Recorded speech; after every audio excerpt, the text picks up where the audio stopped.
Ora viva amiguinhos, vamos lá então começar mais um ano de podcast com aquilo que ficou do ano passado, que é a lista dos melhores filmes de 2024 para mim, e o disclaimer inicial de que esta lista é mutante e vai mudando ao longo do tempo, e um exemplo disso é que eu, há cerca de 2-3 semanas atrás, fiz um texto anual, uma espécie de uma tradição que faço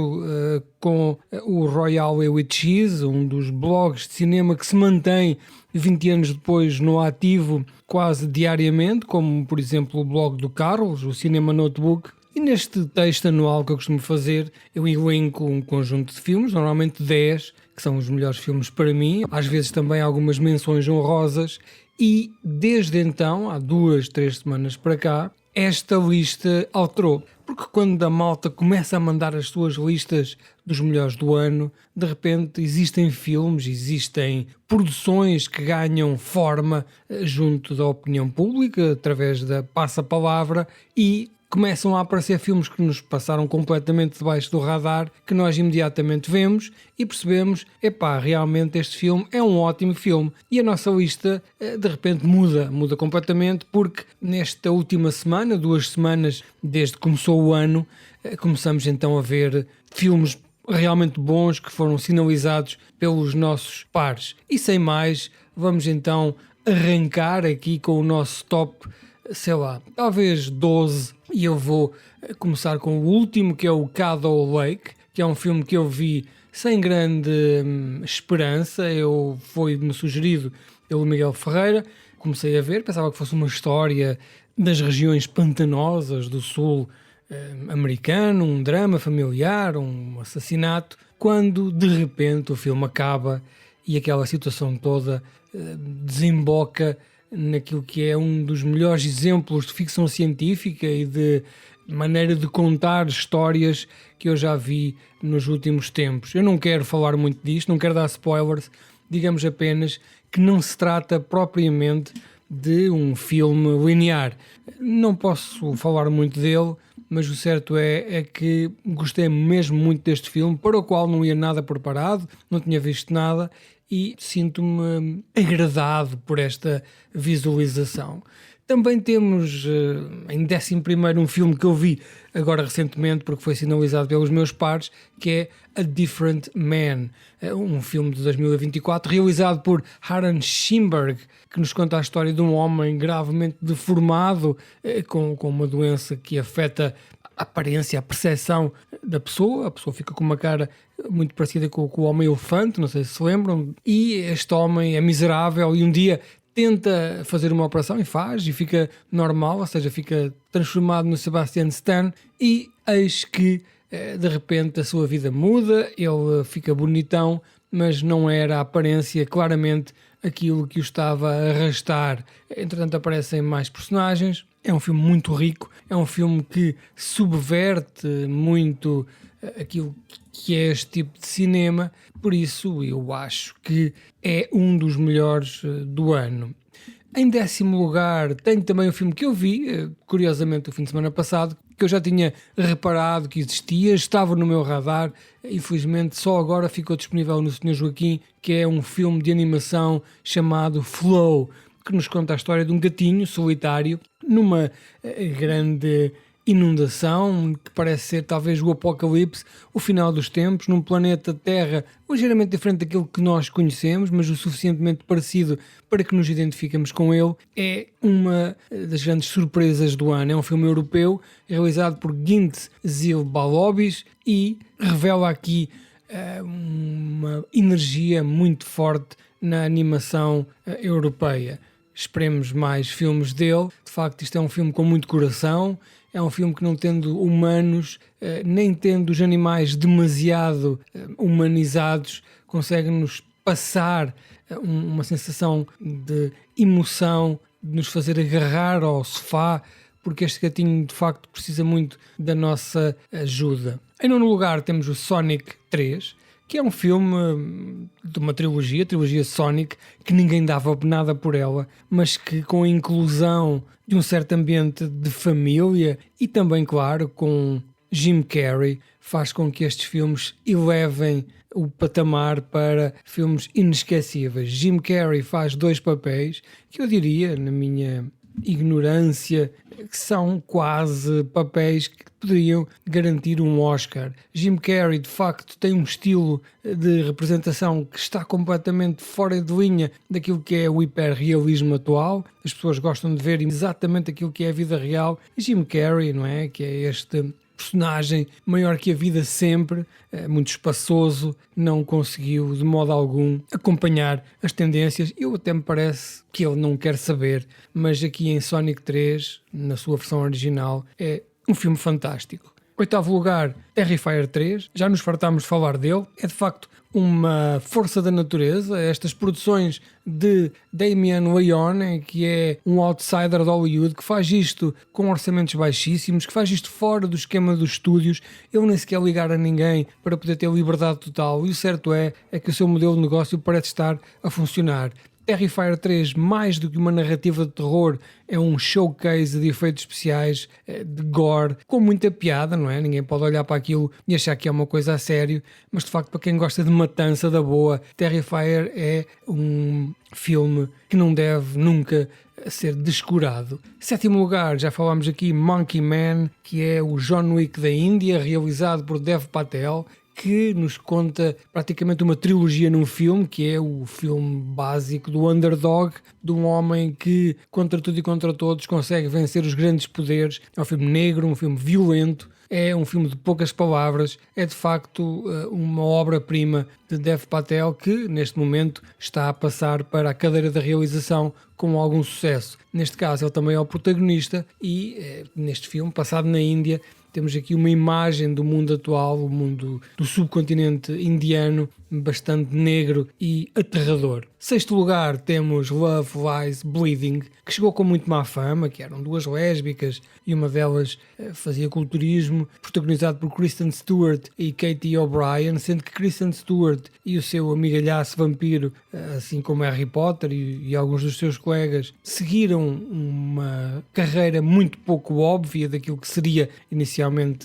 a previsão de toda a gente, e estão sempre nestas produções na orla do cinema independente, que são sempre muito originais. Infelizmente não são propriamente produções de blockbuster, nem que lhes deem muito dinheiro, mas eu imagino que eles nem precisem deste dinheiro todo, daí façam estas produções mais arriscadas. Este é um filme que nos 2 primeiros atos nos conta uma história de obsessão relativamente linear, e no 3º ato explode de uma maneira perfeitamente alucinogénica, que eu não estava mesmo nada à espera e que muito me agradou. Em 5º lugar temos mais um filme destes filmes que eu vi recentemente, que estava no meu radar. Infelizmente é um filme que eu não posso ver quando me apetece, é um filme de animação que os meus filhos também queriam ver, eu tive que esperar por eles, e só na última semana é que conseguimos ver The Wild Robot, que é uma também improvável história de modernidade, em que um robô, muito à imagem daquilo que neste momento o futuro se dirige, não é? Um robô humanoide de inteligência artificial que é feito para tarefas domésticas, cai acidentalmente numa floresta, estamos a falar no futuro próximo, e tem como sua principal função tomar conta de um ganso para que ele possa voar e no final do verão dirigir-se então com os seus colegas para o outro lado. É um filme muito condensado, eu diria que aquilo que é o cinema convencional de Hollywood neste filme é a primeira hora, depois tem um 3º ato que é praticamente um ato extra. Poderá ou não trazer coisas boas a este filme, mas que eu gostei. É um filme curto, muito artístico, muito bonito, e que nos conta uma história, também ela sem segundas intenções, cheia de coração, um ótimo filme para ver com as nossas crianças. Chegamos ao 4º lugar, onde temos Anora, que já, como falei anteriormente, é o meu primeiro filme de Sean Baker. Desde então eu acho que já os vi todos, até porque Sean Baker é um dos realizadores que mais vi do ano passado. Não é para mim o melhor filme dele, penso que o Red Rocket é aquele que eu mais gostei, mas já Nora foi uma agradável surpresa. Eu entrei para ele contrariado, eu achava que isto era uma seca, achava que isto era um pretenciosismo snob achava que isto era muito casaquinho de malha e somos surpreendidos com um filme cheio de coração, um filme muito engraçado, com algum slapstick, que tem aqui algumas variações de tom que poderiam ter corrido muito mal, mas neste caso foram executadas na perfeição por Sean Baker, que nos trouxe aquilo que parecia ser à primeira vista uma história de amor, de grande esperança no futuro e de redenção, mas depois que se transforma num pesadelo e acaba até numa das maiores cenas, das melhores cenas que eu já vi no cinema, tanto atual como antigo. Vejam, se puderem, vejam a filmografia dele, que apesar dos filmes não terem assim grandes elementos narrativos em comum, tem aqui uma estética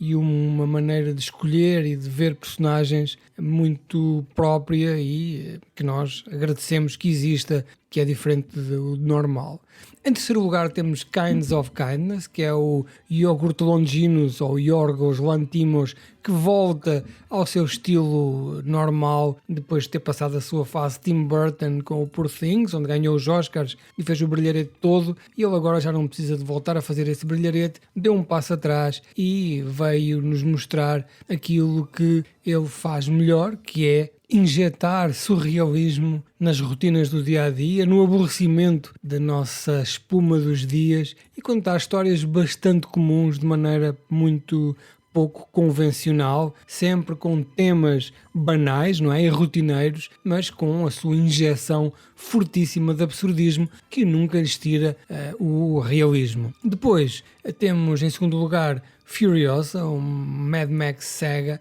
que é um filme de George Miller, que a atualização é uma espécie de uma prequela de Mad Max Fury Road, que não é de todo um filme para vir tirar Fury Road do seu trono, mas é uma bela prequela, uma bela história de origens que nos conta a história de Furiosa, desde pequenina, desde que ela morava na terra das muitas mães, até a toda a agonia que ela teve que passar, que nós tão bem conhecemos. Neste caso, ela é desde pequenina levada para as profundezas do inferno, onde tem que crescer, onde tem que se transformar numa mulher, de poucas palavras, e tem que conseguir controlar o ambiente à sua volta. É um filme muito violento, é uma espécie de um Once Upon a Time in Australia, como Leone nos fazia antes, mas atualizado para este mundo. Eu estou perfeitamente aberto a esta igreja de Miller e a sua igreja do absurdismo, que é a religião da sobrevivência pura e também a desensibilização total da humanidade, quase até como a vida real e quase até como o mundo neste momento se está a preparar para ser. Em primeiro lugar temos The Substance. É um filme que eu não falei aqui ainda, já vi há algum tempo, não consegui na altura fazer review, porque um conjunto de situações que não são para aqui chamadas, mas que neste momento acho que até se calhar já será muito tarde, porque toda a gente já viu, toda a gente já falou. É um filme de que se fala muito, provavelmente será candidato a Oscars. É um filme que nos conta a história de uma mulher, uma antiga atriz que já viveu os seus tempos de glória, a Elizabeth, que é protagonizada por Demi Moore, que tem um programa de televisão e, claro, nunca será jovem para sempre, e como a sua profissão vive destes atributos, ela acaba por ser empurrada para o lado e até que alguém lhe propõe uma solução, uma espécie de uma injeção, em que ela se transforma numa jeitosa nova, uma versão de si própria, e uma semana é nova, outra semana é velha, e há aqui um delicado equilíbrio que lhe permitirá ser famosa até ao final dos tempos, até, claro, as regras serem alteradas, porque estas pessoas, apesar de ser a mesma, começam a puxar a brasa à sua sardinha, digamos assim, naquela tal máxima que diz que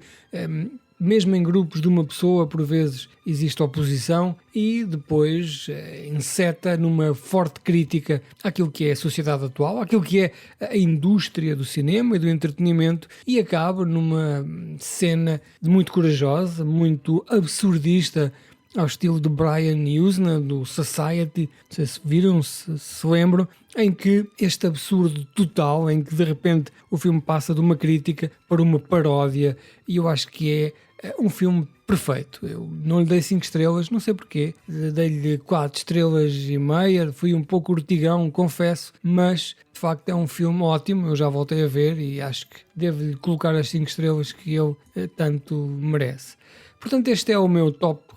qualquer coisa de 2024, para já, certamente daqui a uma semana, daqui a um ano, daqui a 10 anos, se ainda cá estivermos, será completamente diferente. Este é o ponto de situação a meio de janeiro de 2025, o ano que se prevê ser o final da sociedade ocidental. Quero-vos também pedir desculpa, porque isto é um episódio de baixo esforço, não é? Que toda a gente faz, mas é a minha visão do cinema do ano passado. Não é provavelmente a melhor de todas as visões. Haverá aqui um conjunto de filmes que passaram debaixo do radar, que agora começam a vir à tona e que vai certamente mudar completamente aquilo que é o top, o meu e o de toda a gente. Por isso, amigos, tenham um resto de bom dia e vemo-nos nos próximos episódios, que se calhar vamos continuar a falar do ano de 2024 em cinema. What about love? Don't you want someone to care about you?